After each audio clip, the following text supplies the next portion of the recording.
So, Jonathan, Trump responded saying Biden is the worst debater ever, and he added this: I am ready and willing to debate Crooked Joe at the 2 proposed times in June and September. I would strongly recommend more than 2 debates, and for excitement purposes, a very large venue. Although Biden is supposedly afraid of crowds, that's only because he doesn't get them. Just tell me when. I'll be there.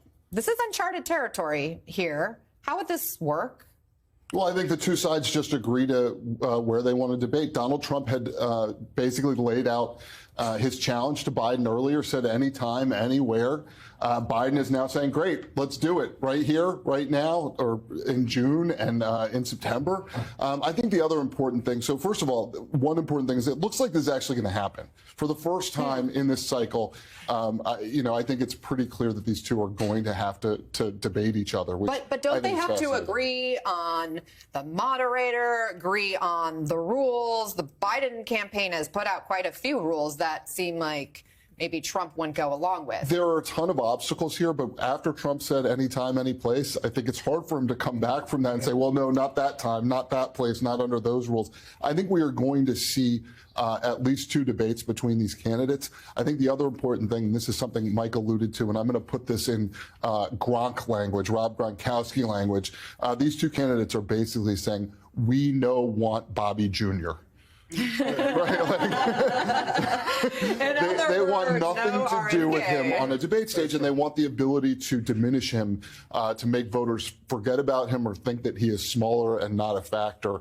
And by agreeing to a debate with each other one-on-one, which both of them would like, they may be able to try to effectuate that. On the other hand, they risk a backlash if they exclude somebody that a lot of voters want. So let's zoom in on just a few of the terms the Biden campaign laid out, that these debates should be one-on-one. The moderators should be selected by the broadcast organizations out of their regular personnel. Time limits for answers, alternate turns to speak, microphones only active when it's the candidate's turn to speak. Susan, what do you think of this proposal? I'm not as optimistic as Jonathan is, because I've also heard former President Trump say he's going to testify at his trial. So I don't know so much that he won't come up with enough excuses, or at least agree to debate under normal circumstances, not special circumstances. Donald Trump has shown that he won't follow the rules. So the Biden campaign has put forward these rules. I think the issue of having an audience will be very sticky, as Trump mentioned in his post this morning. He wants a big arena. But the thing that's going to get him is that mic switch. Right. I don't know if he is going to be able to stay to a mic switch and no audience. Yeah, Basil, do you think Trump would agree to have his mic turn off at some point? Well, I mean, not only would it be difficult for him to deal with a mic turn off, he can't even stay at his podium, if you remember him following Hillary Clinton around the debate stage. But it's interesting when you look at the New York Times reporting on this, they talk about Biden being the institutionalist. And I think that's one of the big issues here, that someone who is so used to sort of form and tradition and promotes that in many respects is doing something so incredibly unconventional. And I guess it does warrant it, right? Because you're dealing with an unconventional opponent in a really, amazing time in our history when he's actually on trial. And I'll just add this other point. I think the timing's really important here, because in addition to this news was news that inflation seems to be easing just a little bit in this most recent period. So if you can actually do a little bit more to pick the time and place that you're debating, you might be able to catch it at a point in our economy, number one, and at a time when you can perhaps take advantage of Donald Trump just coming off of one trial. Because we're uncertain as to where the next trial is going to start. Well, so you can kind of capture that. Trump has also been arguing that the debates should be held earlier than the proposed debates by the Presidential Debate Commission. Take a look at this also. The Biden campaign trying to sort of seize this moment, this announcement today, saying they're selling free on Wednesday T-shirts. So when you talk about timing, Basil, what is the calculus in terms of the timing of this move to say, hey, this is what we want to do. We want to debate, and here are the things we're going to propose. He alluded to it. Joe Biden alluded to it in the video. He said he's off on Wednesdays, right? Because, again, I think the fact that you have his opponent, and it's not like there's a primary left to be judged here. I mean, yes, but technically we know who the nominees will be. So for him to say, you know, yes, you'll be free on Wednesdays is alluding to the fact that he's on trial, that the main opponent is on trial. Just to be clear about that, so that, you know, Joe Biden can say your heels are back. Right, we have you. Well, it seems like in it's a also vulnerable an opportunity for Biden to get the news on him and the attention on him And right also now. is Biden's way of just tweaking Trump. I mean, that's what the way Biden's been campaigning is taking, not the campaign, but the president himself, has been to go after little jabs at Trump, which must annoy the blank out of him. But I think that it probably worked in this case. There's that T-shirt we mentioned. Yeah, there it is, free on Wednesdays.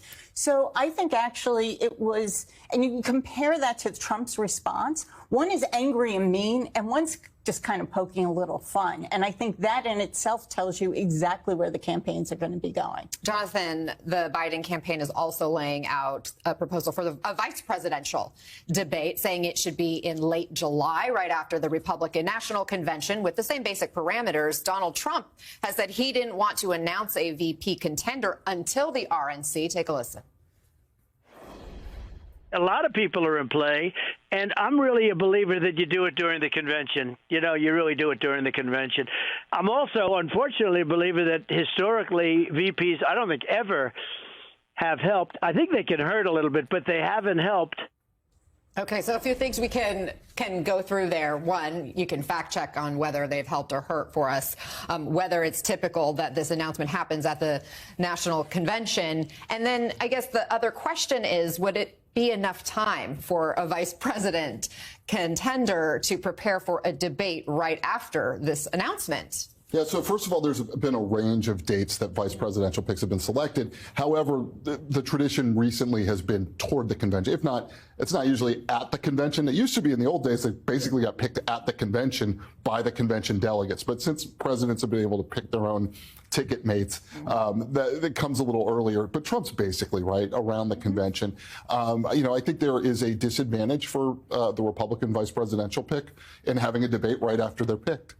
They would immediately have to go into debate prep. In fact, this might make him pick someone sooner if he was going to schedule a debate, because typically these candidates will be in debate prep for a couple of weeks or for most of a couple of weeks. So that is definitely Biden seeking an advantage there, both from the perspective of trying to get Trump to announce somebody earlier and from having a vice presidential candidate who might not be prepared to go up against Kamala Harris. Obviously, the Biden campaign, you know, somewhat worried about the vice presidential pick, but Trump is also right about this.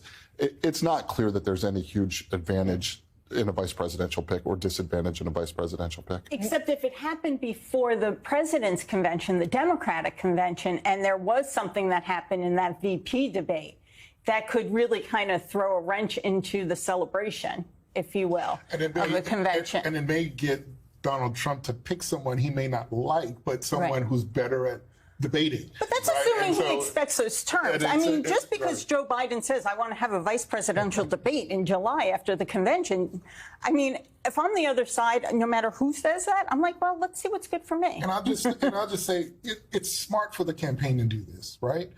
Donald Trump can't campaign in the conventional way because he's on trial. He's not raising money the way he's supposed to. So all of this pushes Donald Trump into a position, if you could say this, of discomfort with respect to the campaign, because he can't do what you would normally do at this time of the year. So the advantage really is for the Biden campaign, because they're in a position of strength here. And Basil, that just brings up one other point. Donald Trump does have some experience with having his mic cut off, which is he's been sitting in court wanting very badly to respond to everything with his mic cut off. So it'll be interesting to see if he's able to do that in a debate. But he's definitely had his mouth shut over the course of the last several weeks. Okay, well, let that be the mic drop for this conversation. Thank you so much, Jonathan Allen, Basil Smykel, and Susan Del Percio.